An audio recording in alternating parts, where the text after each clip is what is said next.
The other thing that we must give ourselves over to is that a community of life compassionately seeks the welfare of the greater community. So that what that means is that you and I need to be for human flourishing everywhere. Now, we see Jeremiah say it this way, and let me set up what's going on in Jeremiah. In the book of Jeremiah, the people of God are in exile. They're in a place they don't want to be, all right? And there's a group of them that think, here's what we need to do. We need to withdraw completely from culture. We need to build high walls. We need to have our own little thing going, and we don't need to interact with the world outside. And then there was another group of them that was like, forget it, we're in exile. Let's just become just like the Babylonians. Let's give ourselves over to that. And then the prophet shows up and goes, no. There's another way to do it, and here's the command. But seek the welfare of the city where I have sent you into exile, and pray to the Lord on its behalf, for in its welfare you will find your welfare. One of the great kind of benefits of the internet era is the breadth at which you and I can experience the world. Like I think it's happened so fast, we haven't taken a moment to think about this. We are the first group of humans ever to be able to experience the breadth of the world like you and I get to experience the breadth of the world.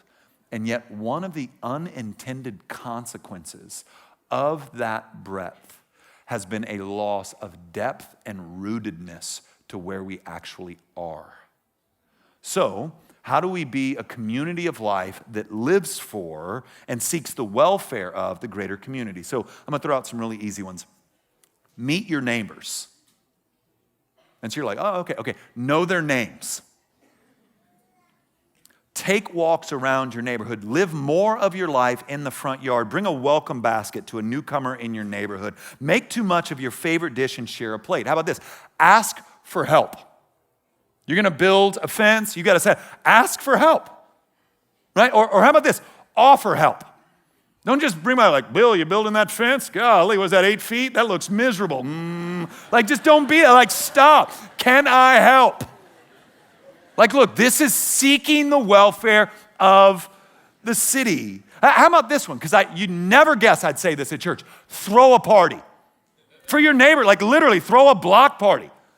Like, you can do that. Maybe you're like, well, I'm an introvert. Well, okay, listen, your spouse isn't. Because introverts don't marry other introverts. That can't happen.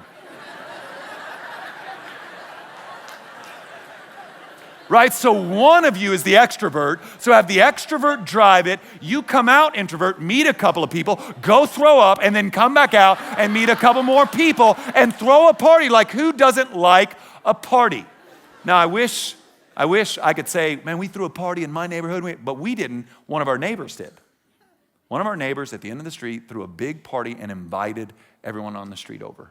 And here's what, in 3.5 hours of eating, drinking, laughing, telling stories, we learned that one of our neighbors had fled from a genocide 35, 40 years ago and arrived in the United States with not a dollar to their name. We learned that the guy next to them is about to bulldoze his house down and build another house in its place. We learned that the guy next to him's son keeps giving him dogs and he hates dogs. Wanted to know if we wanted one. I don't, have two. Right? Like this is just, and then here's what happened. In one 3.5, 4 hour dinner party, my block shrank. And we know everybody's name, we know their background, we're able to say hi, we're able to stop the car and have a conversation now. And you know what happened? Rootedness began to take place. A sense of belonging started to take place, which is what we're so desperately hungry for that Instagram and Snapchat will never actually bring to us. That Facebook isn't going to bring about in our lives. Congrats on the 600 friends. Now, this isn't all we can do, like as a home group. Here's some ideas as a home group. Once again, to seek the welfare of the city. On Saturday morning, I was working out, and there was a woman in the class that I was working out in, and she is a first-year teacher, and apparently that is awful. Like, I don't know, but apparently year one in teaching is the kind of Jesus, take the wheel, help me. I'm not going to make it kind of experience. I don't know, I'm not a teacher, but judging by the reaction of teachers when I have said that, this is a universal experience for first-year teachers. And so I thought, as she kind of just shared with me how difficult this year has been, and not only is she trying to transition out of having a degree in the college scene into kind of, grown-up life, and then trying to navigate these lesson plans, I thought, how cool would it be if home groups would just come alongside first-year teachers and go, we're for you all year long. Whatever you need from us, we got you. Or what if home groups visited local senior shut-ins? And we walked in as a home group and said, who never gets visited?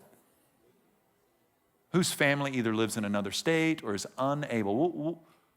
Who can we love? Who can we serve? Who can we make in their last few months, last few years of life feel valued and dignified and loved? And we gave ourselves over to that. What if we got involved with ministries like, and I know this gets a little wonky in the campus model, but in our, for you've got a table for Journey to Dream, which comes alongside and helps all sorts of social issues in Louisville, or Communities in Schools, which we're actively involved in our schools here. We should be actively involved in our schools here. What if we gave ourselves over as groups? I heard a story, actually a good friend of mine works very closely with me. One of the things his home group and multiple other home groups did is there's a home in Denton that takes care of abused women. And they went up there, man, they built a fence, and they just did anything they could to come alongside that ministry. What is that? That's seeking the welfare of the city.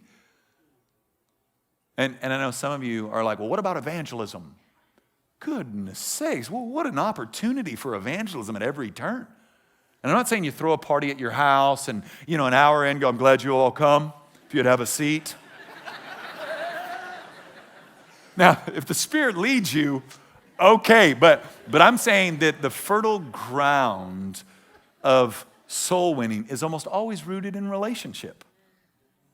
So build relationship as you seek the welfare of the city.